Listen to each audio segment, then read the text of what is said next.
Hello, everybody, and welcome to Toffee Bluecast Instant Match Reaction. Yes, we have. That's what we do. We come live straight after the game. It's our local. Might cancel it soon. I tell you. That's get involved in the comments. Let us know how you feel. It might be 20 minutes of absolute rant, but let us know. Get it off your chest. Just match reaction. See what you think. Get your thoughts on. Get your thoughts on the comments. Write your thoughts. We'll put it on the screen. Say what you think. Try and read it out.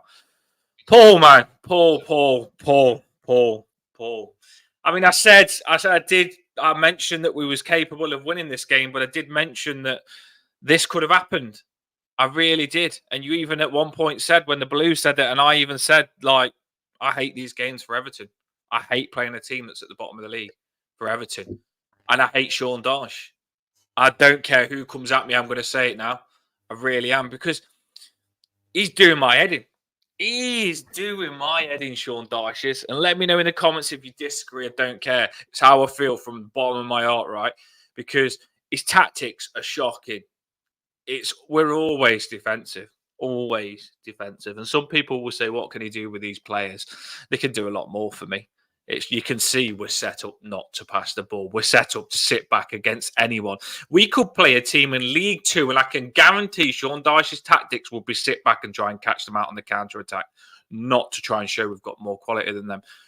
Dyche's tactics are only sit back, let the team have possession, and then try and do things with the ball when we get it. His first thought is make sure we sit back and stay compact and defend well, and then see what we can do from there. That is Dyche's first thoughts. Defend, and then try and attack if we can. Why is he not going into this game saying first thoughts attack? First thoughts attack. Get your comments in, people. But the way we set off from that game, I knew it, I knew it. The way we started that game, I knew that they would just grow into the game, because we started it letting Southampton have loads of possession like there was Manchester City. It had the cup game written all over it, and I knew Southampton would grow into it and get a late goal because we just let teams stay in the game all the way through. And another rant, a big rant, right? Betto should have started. Betto should have started. I've said this loads. Betto come on, and he's done more than DCL has done in the last 4 games. Never mind just bloody this first half.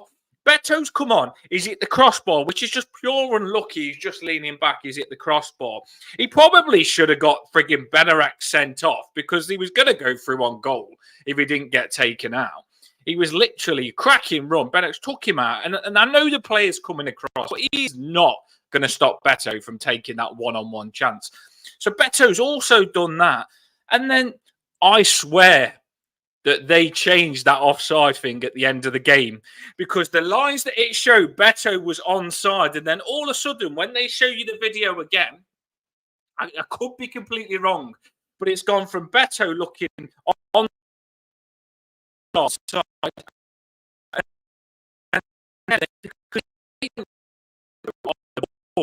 and I reckon they've gone back and moved it a little bit. I could be completely wrong, but what they do sometimes is they go back and they look where when our players delivered the ball, they make sure the ball's left his foot. And I'd like to see where the ball was on our player's foot when they've done that, because the linesman thought Betto was onside, and I 100% thought he was onside when I first seen it, because when they first shown you the first picture, you say, oh, he is actually onside. Yes, it's a goal. And all of a sudden they showed you another picture where they've changed it a little bit, and Betto's ran a bit more forward. It's like the movement of the ball off the player's foot, they've changed a little bit.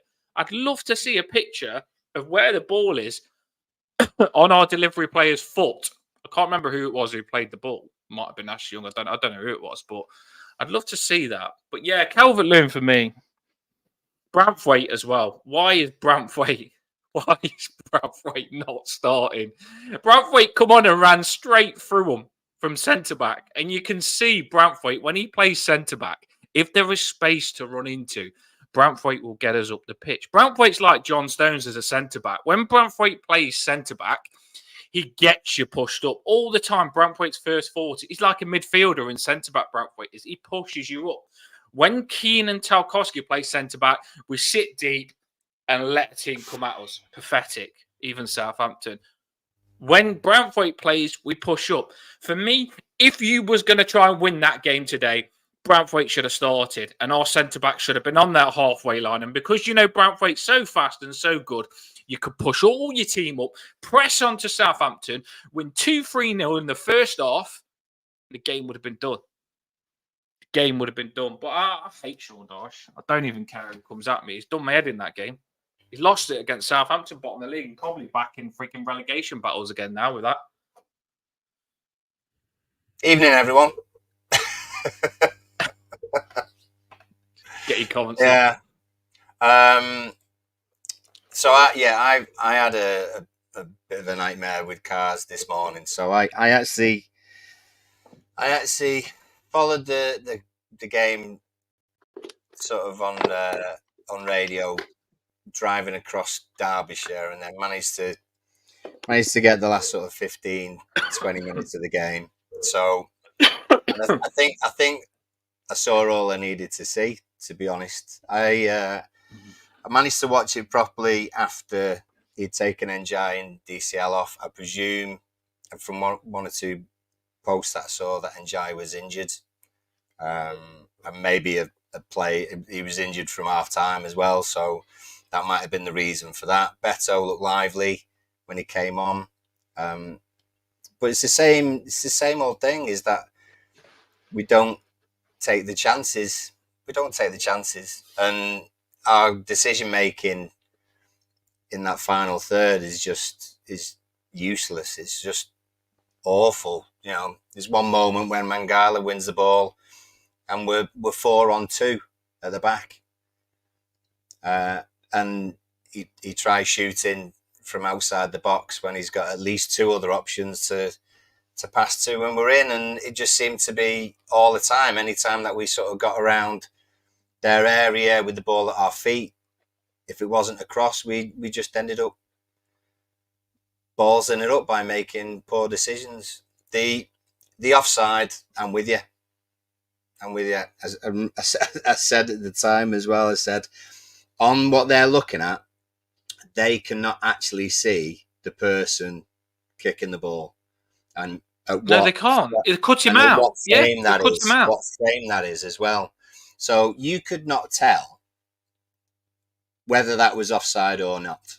Right? And I always say that if they can't tell, they should go with the on-pitch decision, because they looked at it for a very long time.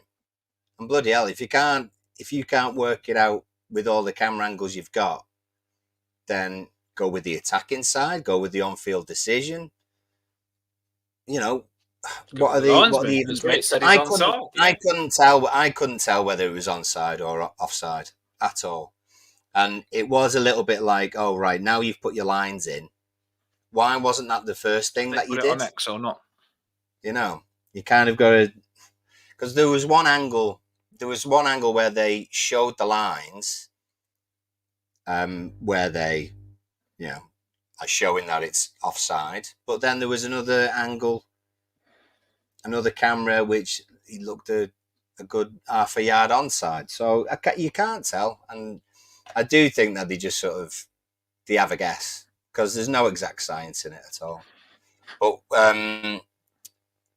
But by all accounts, we didn't play great, from what I saw. So if other people have got a more detailed idea about it and how we were in the first half and things like that, then I'm all ears. But it seemed to be very much like the Fulham game, to be honest. No, even there, look, when I'm looking at it, they're showing it. They're not even showing the kicker in the ball, on none of it. I'm looking now, there's nothing online where they're showing the player actually kicking the ball when the ball leaves his foot. And the first picture was when it feels like they've just gone and looked and gone to as far as Betto has a chance of being offside and saying that's probably when the ball left his foot. It looks like that to me. It doesn't, because they haven't put no line on straight away. I 100% think he was onside. I also it doesn't really matter what you say or what you think. The goal decision was disallowed, and it's no good talking about it. Well, it was still you still no, talk about it. I understand what you're saying, but I understand what he's saying. But at the same time, you could tell which way it was going to go. They were almost looking for an excuse, really, to give it offside, because that's the less controversial of the two decisions. But again, we're just not doing it. We're just not doing it. Well, that's how it felt. That's you know, how it felt. I think that we was crap, and I think we didn't deserve anything. And yes, I do think Southampton did deserve to win. So I get where Mike you're coming from, but at the end of the day, I just felt Betto deserved the goal when he come on. That's what I was most gutted about. I knew if we drew, I'd still feel crap this game. I knew that we didn't deserve enough for this game. Even if we would have gone 1-1, I still feel we should have lost with how bad we was. But I just feel Betto deserved to freaking score when he come on. And Sean Dyche has really peed me off that he's not started Betto. And with what the first half, Paul, was when you say you're coming in, you was obviously driving home. When you're coming in, you watched them. You watched the best part. Like we was miles better when Betto and come on. And Harrison did finally look decent when he come on. Harrison looked good when he come on. There was a moment when first half. And Dyche is on the left. And we need to, Mitchell's on the ball, and we need to put a couple of passes together to get the ball over to Dyche on the left. And Dyche wants the ball to his feet, right? He wants the ball to his feet. You put it into his feet, that's where he wants it. McNeil's just smashed the ball over the top to Manjai. So Manjai's got a defender in front of him, and McNeil smashed it over the top in front of him.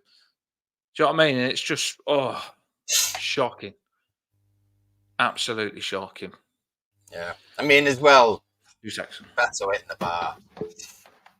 Yeah, I know where, I'm sure he's already had his post-match conference, but if anyone listens out, I'm sure the phrase "fine margins" will be in there. Gutted after Keane's chance, Betto chances, Armstrong just to be let free. I know, when was Mikalenko seemed to be sort of all over the show as well when it went down our left-hand side, and then Armstrong just runs in from behind Young as well. So, yeah, I agree with that one. Mikalenko was shocking. Oh. It's just frustrating again, isn't it? It's just the same old thing. It's the same old thing. And if we'd started things differently, if there was a different lineup, would it have been? I mean, Nick's saying about Lindstrom being a positive. Branthwaite is arguably our best player. We didn't bring him on until Southampton scored, I think. So. Doesn't make sense. Team selection? Sean Dyche. When I seen Branthwaite starting, I was like driving in my car and I seen the lineup, and I was thinking, this is just a joke. Like Dyche, if you ask Sean Dyche, when was his best manager experience? Sean Dyche would say probably Michael Keane when he was at Burnley. And Sean Dyche has got an obsession with Michael Keane. If Sean Dyche was to say when he was the best manager he's ever been, it would be when Michael Keane's playing good for him. And the obsession is doing my head in. And by the way, I don't think Michael Keane was that bad. But we're a lot better when Branthwaite plays. We play different when Branthwaite plays. I think Emma touched on it up there. We're a lot more comfortable when Branthwaite plays. Branthwaite sits on the halfway line. You won't catch Manchester City thinking, Michael Keane or John Stones, I'll play Michael Keane. It just wouldn't happen. And it does my head in. Sean Dyche's tactics. His tactics are the same no matter who he plays. He's giving every team he plays possession. Now, I understand when you come up against good opposition, sometimes you are going to have to give up possession. But if you do give up possession, make sure you pressure them as much as you can. This team, Southampton, we shouldn't be giving possession up against them. We really shouldn't, because I think the moment you let a team have possession, they feel comfortable, they play well, and they get into the game. Southampton are a team that haven't won a game this season, that come with their heads down with no confidence. So for me personally, from minute one, you've got to go all guns blazing at them, press them, rattle them, score an early goal, and put the game to bed. And we should have pressed. When we play Michael Keane and Tarkowski, I watched it loads. Our back line is so deep. When we play Branthwaite, our defensive back line when we play Branthwaite is where the midfield is. That's just how we do it, honestly, when you watch it. So the defensive line when Branthwaite plays is where the midfield line is. So it moves to where the midfield line is. And then the midfield line presses. And then we're a lot more attacking. We're a lot more attacking. But then when Keane plays, your defensive line is a lot deeper, and then your midfield is deeper as well. So you've got nothing pressing their defense, and we turn into a real defensive team. Honestly, just watch it. I watched it today, and I looked where the back line was, and I couldn't believe it. I was thinking to myself, because I was looking at the Southampton attackers, Paul, and I was thinking, if with the Southampton attackers there was only 2 or 3 of them, and there wasn't that dangerous. I was thinking, if our back line pushed on to those attackers, and then our midfield pushed on to try and pressurise their defence, we would have been a lot better. We don't pressure them at all. We don't push on at all, and it's so bad that we don't press them. Like Southampton at the start of that game was passing, no pressure, completely comfortable from the off. And their confidence grew. And look at them at the end of the game, running around, jumping around like they've won the Champions League. And I don't blame them. And that's all down to Sean Dyche's tactics for me. Because we can push on. We've got attacking players, Paul, where when those defenders try and pass out that Southampton have got, if we're pushing Betto on, if we're pushing Dyche on, if we're pushing Lindstrom on and McNeil on, we really could put them under pressure, turn the ball over and score a couple of goals. But instead of pushing on them, we're sitting back. I really don't understand Sean Dyche. And the reason that Dyche has probably got injured as well is because Sean Dyche is not playing to Dyche's strengths. Sean Dyche is just making Dyche sit deep, run his socks off the ball, not get on the ball that much. We don't even try and pass the ball to Dyche's strengths. So we're not even playing to these players' strengths. Sean Dyche is not maximising these players' potential for me. He really isn't. He's forcing us into being this really defensive crap team. Playing Michael Keane and Tarkowski makes us super defensive. Playing Branthwaite makes us more attacking. It's frustrating. It's doing my head in now. It's boring to watch. Our setup, if that's the way that we're going to do it, fine. At least we've got some sort of plan defensively in terms of defending the half. The thing is, I mean, we didn't look in bother at all. Did Pickford make many saves today? Going off stats, it didn't seem as though they had many great chances, to be honest. But then, if we are doing that and generally defending a bit better than we were earlier on in the season, we've still got to create things when we're going forward. Stats wise, it seems as though we had quite a few shots, but everything is around and about is never definite. Did anyone have, is anyone coming off that pitch saying I should have scored there because that was a really easy chance that we created? I'm not sure there is. So when we get that ball back on the halfway line, you're then looking at your forward 4 or 5 if you're including maybe one of the defensive midfielders. So what are they not doing when we get the ball and we move forward? There was a moment in the game where at the start in the first half, Paul, and Dyche was the man that looked like he was playing. Not Dyche, Garni Gay. He was in the striker's position, running around, closing all their centre backs, and I was thinking, yeah, it's nice that Garni Gay is putting that shift in to run and close their centre backs down. But then I'm thinking in my head, why is Garni Gay in the striker position, closing all there? Do you know what I mean? Garni Gay was up top, and he was closing all the strikers down, and everyone sat behind Garni Gay and just let Garni Gay.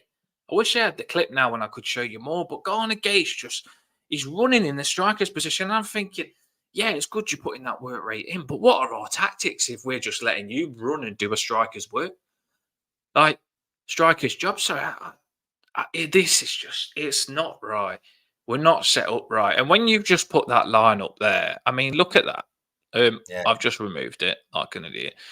Okay, when you put that up, If you play Branthwaite in that back line, it allows you to push that back line up because your back line plays on the halfway line. Because if one of their strikers tries to run past our back line because it's so high, Branthwaite can cover it. Branthwaite will happily go one-on-one with a run against any striker. The luxury of having Branthwaite, the reason Branthwaite's worth 70 million is because he can cope with any attacking player on a one-on-one run, which Keenan Tarkowski can't do. So if you play Branthwaite, and Branthwaite allows you to play a lot higher, which then benefits our centre midfielders because they can play higher, which then benefits McNeil and Jai and Lindstrom because they're not tracking back, they're actually up the top. So this is just putting Branthwaite in changes our whole style and tactics. I'm not slating Keane, but I'm just saying Branthwaite allows us to play different because we can push on. Tarkowski knows that if he's got Branthwaite at the side of him, we can be on the halfway line and Branthwaite can still cover it. Tarkowski with Michael Keane knows that they have to sit deep because they know in their heads that they're not fast enough if they're on the halfway line and the ball's played over the top. Archer would beat them for speed. It's simple stuff, but Branthwaite being in the team just makes us so much more attacking. Just for the one reason that our back line can always try to push as high as we can. We've seen Branthwaite come on at the end of the game, and if Branthwaite receives the ball as a centre-back and he's got space, he'll bomb into it.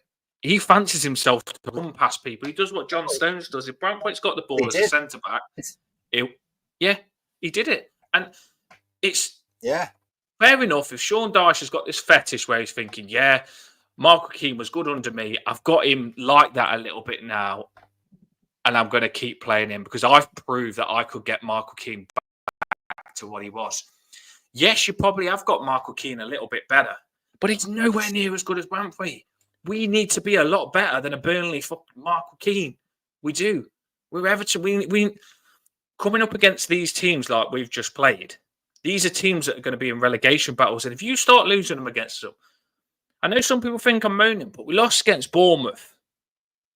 You'd say Bournemouth could be down there at the bottom, although they played fantastic today, which is even more scary. We just played against Southampton. You'd say they'd be down at the bottom. We played against Leicester. We should have beat them. You'd say they'd be at the bottom. So I'm not being funny. We can't beat Bournemouth. We can't beat Southampton. And we can't even beat Leicester. We draw against them. Scary. And these ain't games, by the way, where we can't beat them. Bournemouth, Sean Dyche's fault. He should have seen that game out 2-0. Leicester, if Sean Dyche was more attacking, we wouldn't have drew it. We would have won it. Southampton, like in the Cup game, if Sean Dyche was a better manager, we would have won it. The loss against Leicester, the loss against Bournemouth, the loss against Southampton now is on Sean Dyche. It really is. And he started that's the reason he's starting to do my head in, because we stepped it because we'll bounce back and we'll win it. But we're losing games that we shouldn't be losing. And you think to yourself, what is the reason we're losing this game? And it's because Sean Dyche's tactics are just not right. They ain't right, and we shouldn't accept it. We shouldn't accept it. Our bar and our standards is so low because we've been in 3 relegation battles. Now, I'm telling you, we need to get the bar higher because these players are capable of so much more. You shouldn't be having Calvert-Lewin play if he's not that good. Calvert-Lewin isn't scoring. Betto scored last game and he's come on and he's hit the crossbar. He's nearly got himself one-on-one, nearly got a player sent off. And he's scored a cracking goal that I don't believe is offside. And that's in the and you've got to remember, Betto's come on second half. His confidence probably isn't that high because he didn't actually get picked first. And he's still come on and been miles better than Calvert-Lewin. Calvert-Lewin's a name. Forget about Calvert-Lewin, you think is this, that, or the other. It's about when you watch that game, who comes on and does more. So when you watch that game, you watch Calvert-Lewin first off, you show me what he did. Nothing. I don't think he even had a shot on target. He didn't have a shot on target, actually. He didn't even have a shot on target. Betto comes on, hits the crossbar. Like I say, should have got Benarek sent off because he was going to be one-on-one. And he scored a goal which was onside. Yeah. And then people still question, should you start Calvert-Lewin or Betto? It's not even a question. It's not even a question. You should go by what you do. Yeah, you should go by what you do. What you see players come on and do on the pitch is likely what you get.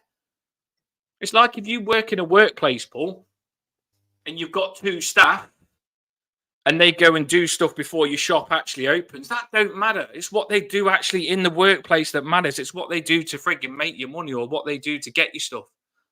And I'm sorry, it's what they do on the pitch. Calvert-Lewin isn't doing it. No player should have the luxury of being able to flop, fail, get another chance, get another chance, get another chance. We should have some sort of standard at Everton, Paul, where we say, if you're not doing it, you're off. If you're not doing it, you're off. And Calvert-Lewin shouldn't give him 10 games and he'll score eventually. No. Betto's waiting. Betto should get his chance. And I do believe if Betto started, honestly, with the confidence, because you've got to remember, Betto would have really wanted to start. And the moment Calvert-Lewin, Sean Dyche says to these players, Sean Dyche will say to these players that he'll tell them who he's going to select. So they don't know who's going to be starting. And Betto will be sitting there and Calvert-Lewin will be sitting there. And then Sean Dyche will say, right, they'll both be wanted to play. And Sean Dyche will be like, Calvert-Lewin, you're starting. So Sean Dyche has put he's picked Calvert-Lewin over Betto. Betto will feel gutted. He'll think, bloody hell, I scored last game. I wanted to start this and I didn't start this. So he's already knocked Betto's confidence, not by starting him there. And Betto still managed to come on second half and do all that. Imagine what Betto would have did if you started him. I don't like stuff keep passing like this, Paul, where you say, oh, it's gone. We can't do anything about it now. Oh, it's gone. We can't do anything about it now. That's dangerous for me because I want every game. I want to be getting the most out of the game. Do you know what I mean? I want to be coming away from the game saying our players are doing it, and we're massively underperforming at the minute. Like we are so badly underperforming. Our players are underperforming because I don't feel like our tactics are that good. Our managers are underperforming. Our players are underperforming. And just because we was unbeaten in 5, which we can accept because it sounds good, we accept it. But we're not doing good enough. Go through the games. We should be doing a lot better. We should be on a lot of points now. Bournemouth should have beat. Aston Villa 2-0 should have beat. Leicester should have beat. This game, Southampton should have beat. 5 games. It's just, not good enough. I don't think it is. Comments are coming especially in. When you see the games that come up as well. We said about this. We said about this. They're agreeing though. Look at the comments. Which, I know. Oh, yeah. And yeah, Betto does look clumsy. I get it, but he's getting more chances. Yeah. Yeah, I'd give Betto a chance. No hiding away. And I'm thinking. And I'm thinking to myself, I actually, before I come on the channel now, I come downstairs fuming because I goes to the partner, I goes, I do care a lot. And I goes, Betto should be playing. I feel so sorry for Betto. I goes, he should be starting. Calvert-Lewin hasn't even signed the contract, right? We've offered Calvert-Lewin a big contract and he hasn't even signed the contract to play for Everton Football Club. So we've got to, by the way, Everton Football Club, you should be proud in signing that contract straight away, you know. You should be. Calvert-Lewin should have more respect for us than that. If we've given him a contract, he should be signing it. He's not. You're saying to Calvert-Lewin, can you put pen to paper to say you want to be at Everton Football Club? He hasn't. He doesn't care. I think he's going to go on a free at the end of the season. And if Calvert-Lewin doesn't sign the contract and he goes on a free when he could be sold for 15, 20 million, that's harsh, that is. That is harsh because he shouldn't be doing us over like that. But like I say, you've got Calvert-Lewin who is basically saying, I don't want to commit to play for Everton. So we've got a player there that doesn't want to commit to playing for us. And then you've got Betto would run through brick walls for us and really, really, really, really wants to prove himself. There's something not right in that, is the Paul? Like, do you know what I mean? It's just... Oh, you're right. If you sign the contract, some people might say it's a stupid thing that I'm talking about there, him not signing the contract.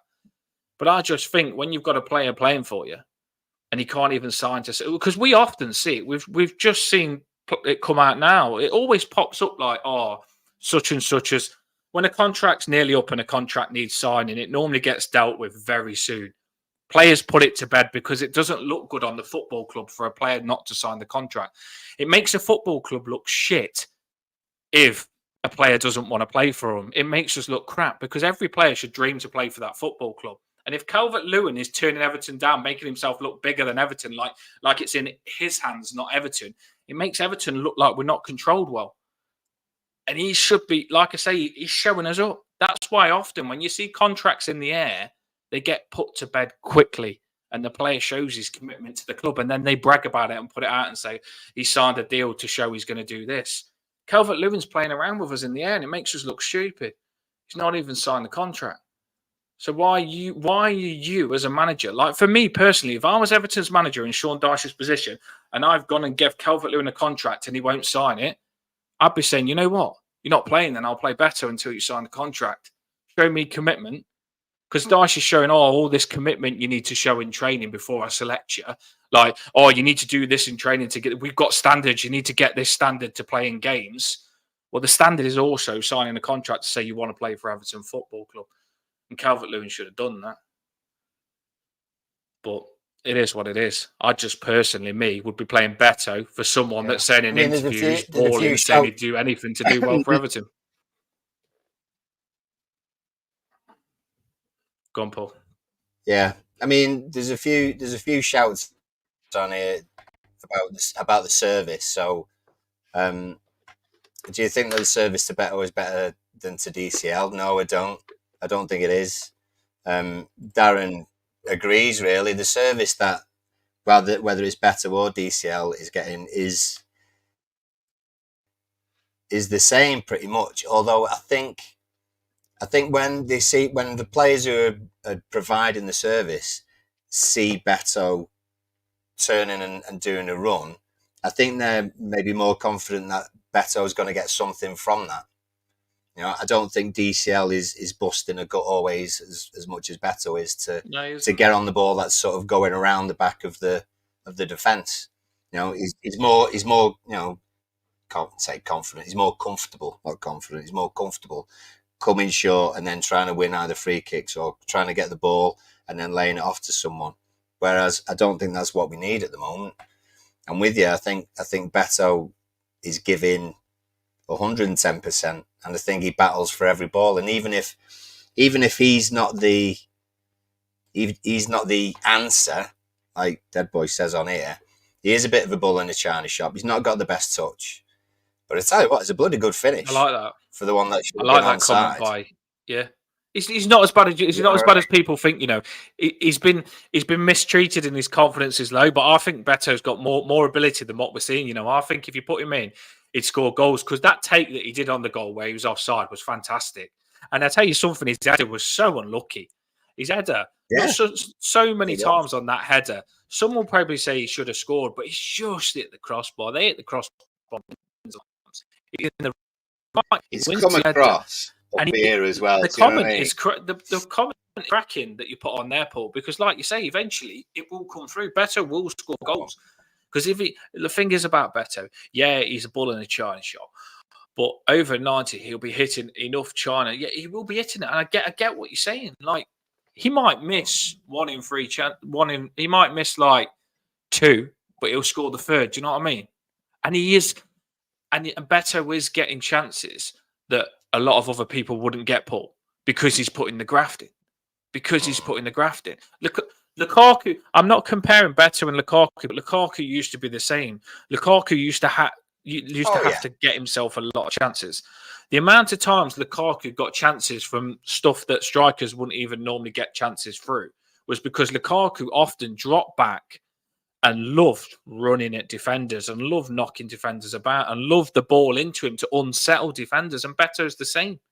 Calvert-Lewin, for me, is a luxury striker. He wants the ball on a plate, lovely tap-ins. He wants to be the striker he was under Carlo, where you stay in the box, that's it, and we'll get the ball up to you. We're not in that position at the minute to have a striker where that he can just stay up and not work hard. We've got a lot of work to do all over the pitch, and we need our striker to give absolutely everything because we're not that strong at the minute all over the pitch. If we was a good football team that could pass the ball well, which we can't yet, I think we could pass better if we didn't have Sean Dyche as a manager. But if we was a good football team that could pass well and get on the edge of the box a lot, yes, it would be nice for Calvert-Lewin. But we're not Manchester City. We're not like that. We can't pass that well. We need a striker that's just going to hold the ball up. I think our decision making. The ball.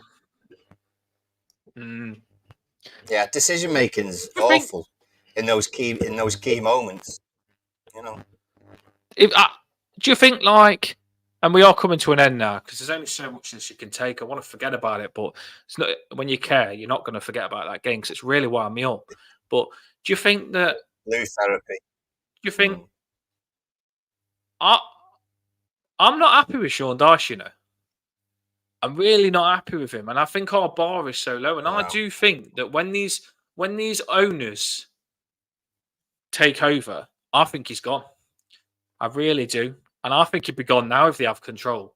Because they're on about changing the Roma manager again, and these owners, which is dangerous, change the manager a lot. But I do feel Dyche needs changing. You know, I do feel he needs changing. Just because we've stayed up under Dyche doesn't mean you should not have no bar. Like other teams would change the manager if you keep dropping points against teams at the bottom of the league pool. Do you know what I'm saying? Like when your owners are watching you 2-0 up against Bournemouth and you concede 3 goals as a manager, your tactics have got to be bad if you're 2-0 up against Bournemouth and you concede 3 goals and you can't see that as a manager. That's massively on you. I know it's on the players, but it's also on the manager. The manager should be able to set the team up to see a 2-0 winner against Bournemouth. Aston Villa 2-0 up. We let the team score 3 goals against Aston Villa. And I've seen Aston Villa, people respect them a lot, fair enough, but we should not have lost against 3 goals against Aston Villa. Leicester, awful tactics. Southampton, awful tactics. I can't take it, man. And the worst thing is, like, Southampton, the bottom of the league. And that's no disrespect to them, but you'd like to think that it's worrying if you don't beat Southampton, isn't it? If you're playing a team at the bottom of the league and they beat you, it is a little bit worrying. And the only reason we're getting away with it is because a lot of people are crap at the minute.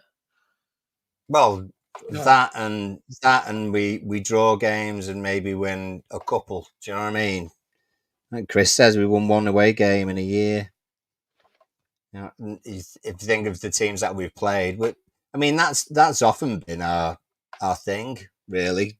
Awful away and managed to get enough at home, and last year everyone was happy with the defence. Oh, we're doing all right, another clean sheet, but we weren't scoring, and now we're creating the chances, but we can't kill teams off when we should. You know, it happened Ipswich where we got the second goal and we were all right after that, but we never look comfortable, do we? Look, if he's going to play defending in the half, then fine, right? Go with it. But make your attacking side of the game more prolific, and the decision making from the lads who are going forward is erratic and misplaced, and there doesn't seem to be. We know what we can do to score a goal because we've done it before. It's very much ad hoc, and I agree with Scousey a lot. When there's a little bit of panic because what do we do now? And you've had a freeze. Hold on. You've had a freeze. It's froze. I'll just put it back in and see if the freeze goes. And there's no kind of forethought there. So it's dead frustrating in the fact that we win the ball inside the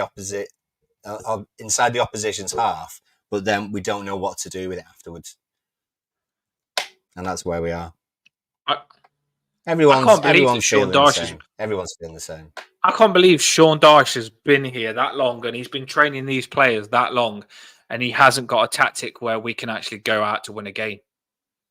Like, if you was to say to me, when we come up against a weaker team, what do we look like? What do we play like to beat a weak team? So how does this Everton go about beating a team if they are weak? I don't know. Like I just said earlier on, I wasn't joking. I think when we play the cup games against freaking Coventry, when we played against Coventry in the pre-season friendlies, Coventry dominated us in possession. They dominated us in possession. We sat back against Coventry. I think we could come up against a League 2 team, and Sean Dyche doesn't know how to dominate and attack a team. I don't think he knows how to do that. I want us to have a way where we just go and attack teams. What's the comment say? Dyche could buy every ticket bar one on Amaze to win a house and still lose. Yeah. Just doesn't make sense. You've got Branthwaite at 70. We all said comment of the night. That Branthwaite, the Jack Rolls saying, Royce, man. Jack's saying, What is he? What is he? Jack's What is saying, he doing on with another Branthwaite day, there, Paul? Like 3-1. No, not to them. To them, because they had a lot of chances. To them, they had a few chances before they scored. I know he means probably to us, but it was to them. They had a lot of chances. Personally, the Pickford made a good save where Pickford just palmed it away from their defender, and he just got a strong hand. I mean, to it it's just and stopped him from he's scoring. he's got his way, and he's been in the game a long time.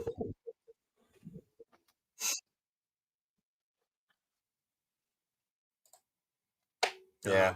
I mean, Scouse on here says, wasn't going to drink. We're going to get a few Guinnesses and relax. You know, a bit of fume, a bit of blue therapy. You know, it's 7 in 31. Fireworks, probably. Yeah.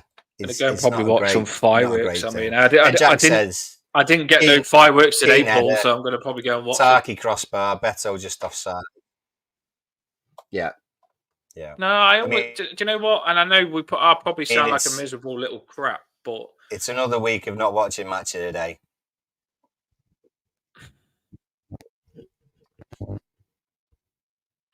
I get the positive from Jack Woodward, and I like this. I like a contrast of opinions. But for me, the game should have been won in the first half. We did nothing first half to try and win the game. We just let them have possession. And yeah, you can take the positives and you can say, oh, but this is after 1-0 down, by the way. After 1-0 down, we finally decide. We only attack, by the way, when we have to. We don't attack at the start of a game. We attack when we have to, when we're losing. Didn't wake up till we was losing. And then when we was losing, when we let them score, because we let them in the game when we shouldn't, because we didn't do nothing first half. When they score, then you get the Keane header. Then you get the Tarky crossbar and the Betto just offside. But what we need to do a lot more before that. This game could be put. There's always going to be positives like that, but the game should be won. It's Southampton. We should be beating them from the start. Yeah, we did nothing first half. The passes first half was shocking. It was shocking, and maybe, even like when you said about what's his name and said to mid, he should have put it either left or right to Harrison or McNeil. Do you know what I mean? Got to be doing better than that. And Mangala, slide it into the right. He should have slid it in. But and I know we're saying at the end that after they scored, Mangala could have not slid it into McNeil or Harrison. Betto hit the crossbar. Betto just offside. Michael Keane slid the goal in, probably should have gone in harder. That's 5 chances after they've scored at the end of the game. Why don't we do this first half? Why don't we go attacking like this first half? Why do we have to have all these chances? That's the way I see it personally. I watch us have these 5 chances after they score, and I think to myself, we could have actually gone out and started the game to try and win. Do you know what I mean? Why do we have to do it when we have to do it? Why don't we start a game against Southampton, who are at the bottom of the league? Why can't Dyche be confident enough to just say, I am really... We're unbeaten in 5. So Dyche has got the play. He's got a few points on the table. So Dyche has got the play. So why can't Sean Dyche just risk one game where he says, you know what? I'm going to go and try and win this game from the start to the finish. And if we lose, fair enough. But Southampton is a game where they ain't playing that well. I'm going to go push on and give everything. And then at least the Everton fans, if we lost, will know that I've gone for it. I'd rather lose the game fighting than lose the game sitting back and bottling in it and thinking, what if? Do you know what I mean, Paul? We come out of so many games where we think we didn't do what we could have. We didn't do what we could have. And if you attacked and they caught us out, you'd say, fair enough, Sean Dyche has tried to win us the game. This game, he hasn't even tried to win us the game. No, that's the difference. That's the difference, though. You've got us where we are at the moment with a manager who is... Look, he knows what's coming. He knows what's coming at the end of the season. We've got the takeover. We've got the takeover going. Yeah, we've got the takeover going and everything else. That's going to be a threshold. That's going to be your moment when the stadium and the new owners and everything else, I can imagine a massive clear out, to be honest, the way that it would go. Yeah. And the thing is, We like ain't gonna have much anyway. someone mentioned about Forest, and people have mentioned about Villa and everything else. They're given a freedom. They're not playing at the moment with a fear of failure because they're not looking No, over their try and do shoulders. something. They're not looking at the bottom three teams. Agree. And we still are. We still are looking like that. So we're almost starting every game with a fear of losing. We're not 100%. starting it with a purpose of winning. And that's the difference. 100%. As soon as we kick off, we're not looking to get 3 points. We're not looking to score more goals than the other side. We're actually starting every game by making sure that we don't concede. 100%. You're nail on the head. Our first thoughts when Sean Dyche's first thoughts when he goes into a game is don't let them score. That's his first thought. Sean Dyche's first thoughts is make it hard for them to score. Then his second thoughts is if we can attack, we'll attack. Sean Dyche doesn't go into a game thinking, right, let's try and beat them. Like you say, it is his first thoughts is defensive, fear of failure. Sean Dyche's first thoughts is stop them, not first thoughts, we're going to beat them and they're going to have to stop us. That's not his thoughts. And we need to do that. If we're going to win games, we've got to look like we've got something about us to go and win games. And that is what scared me on the pre-match. And that's what I said to you, Paul, is that Sean Dyche won't go at teams to win games. We know Sean Dyche's first thoughts will always be, make sure you don't get beat. He wouldn't mind a draw. I don't think he'd mind a draw this game. I don't think he would have minded a draw. Every game, even at home. That's what it was against Fulham as well. The he thing likes is, the unbeaten if stuff. If you offered him 0-0 against any team on 70 minutes or 75 minutes, he would take it. It wouldn't be, we need that time to actually get ahead and control the game. It would be very much, even if we've been absolutely battered for 70 minutes, he'd be quite happy. He'd be quite happy if it was 0-0. That's not us. That's not us proper negative. That's Sean Dyche tactics, I think. Yeah. Well, less than 10, 15% in the first 10 minutes. Says it all, because I'd imagine in the first half hour, it wouldn't be very. Bar is very so low. And Bob's right. This is what I was saying before, is that Dyche isn't looking for us to go up the table. He's looking for us not to go into the bottom 3 or 4. So he has his playing to stay up. He doesn't want to make us into something that can just go out and beat teams and cause real threat. He wants us to be someone that's hard to beat. That's what Sean Dyche wants. And if you asked him, he'd say that's where we're at. But it's not where we're at. When you see even teams like Southampton dominating possession today and are attacking us, and even teams like Bournemouth are completely dominating us and going out to attack, a lot of these teams at the bottom are going out to attack. And I think it's very, very dangerous to be just trying to get... Because at the end of the day, right, if you've worked hard and you've drawn a game, all you have to do is go out and win one game to get the same as what you get for all of those 3 hard-earned draws. So you could have 3 games where you've grafted all your players to draw 3 games. You only need to win 1. You could have lost 2 and still got the same points. I know that's just common sense, but that's how it is. You could play crap 2 games and then play good 1 game and the attack work and get 3 points, the same as what you get 3 draws. That's just how it is. And it doesn't make sense. I'd rather Sean Dyche go out to win games. With 3 games, if Sean Dyche went out to win all 3, you'd have a good chance of winning one of them. Sean Dyche goes out and freaking draws all 3. I don't know. I don't know if we're going to change manager. I really don't. We've just seen Manchester United's manager changed. Is it a time where it triggers the domino effect and managers do start changing? I don't think the freaking group are going to be happy. No, I think it'll be. I don't think they're going to be happy. Watershed moment. That's what I was trying to think of before.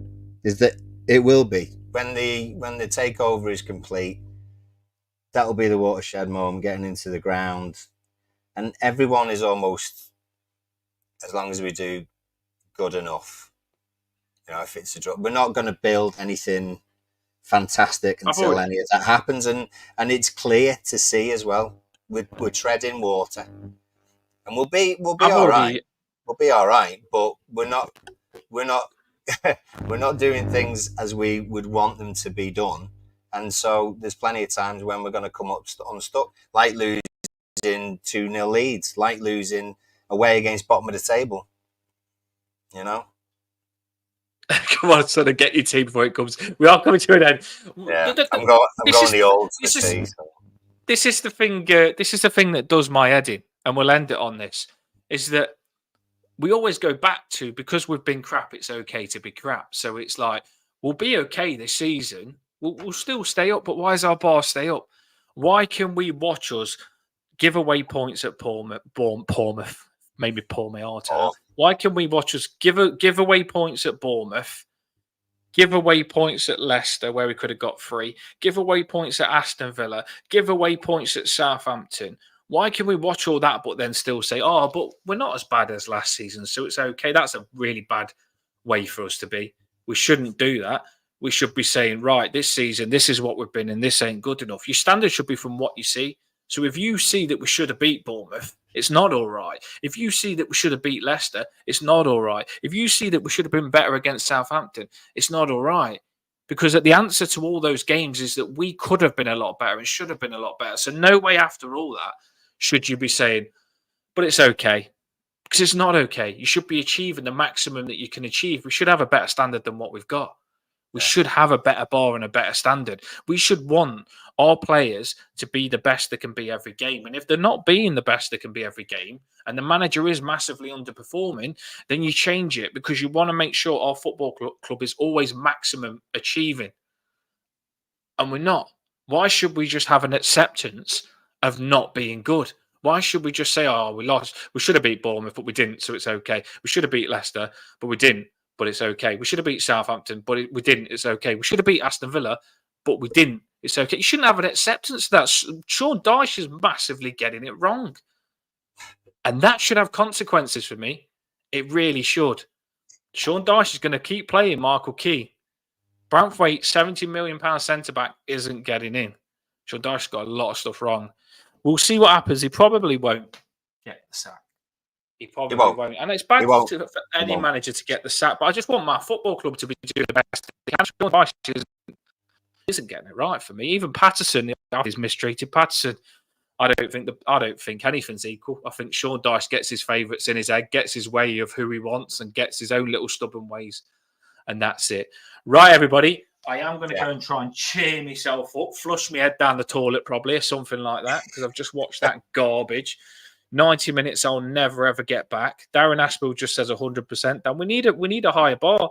It was an interesting, when I read a statement, Paul, from the Freaking Group, someone put it on X, and this Freaking Group said that their standard is to achieve something at Everton.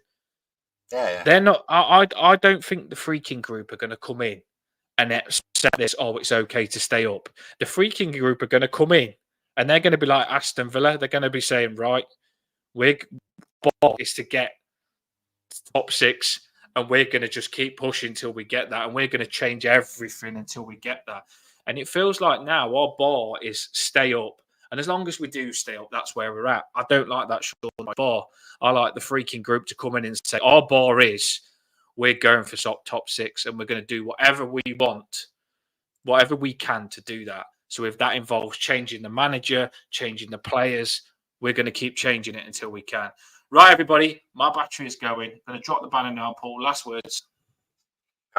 Enjoy your evening, everyone. Fireworks, probably, bit of Strictly or food or whatever you're going to do. We go again away at West Ham. Well done, everyone who travelled all the way down there today as well. You were fantastic. Good day all the way through. Yeah. Up the toughest. Feel Take sorry care, for everybody. I really do. Safe journeys home, everyone. Shocking that was by Sean Dyche. Not happy at all. See you later. Up the toughest.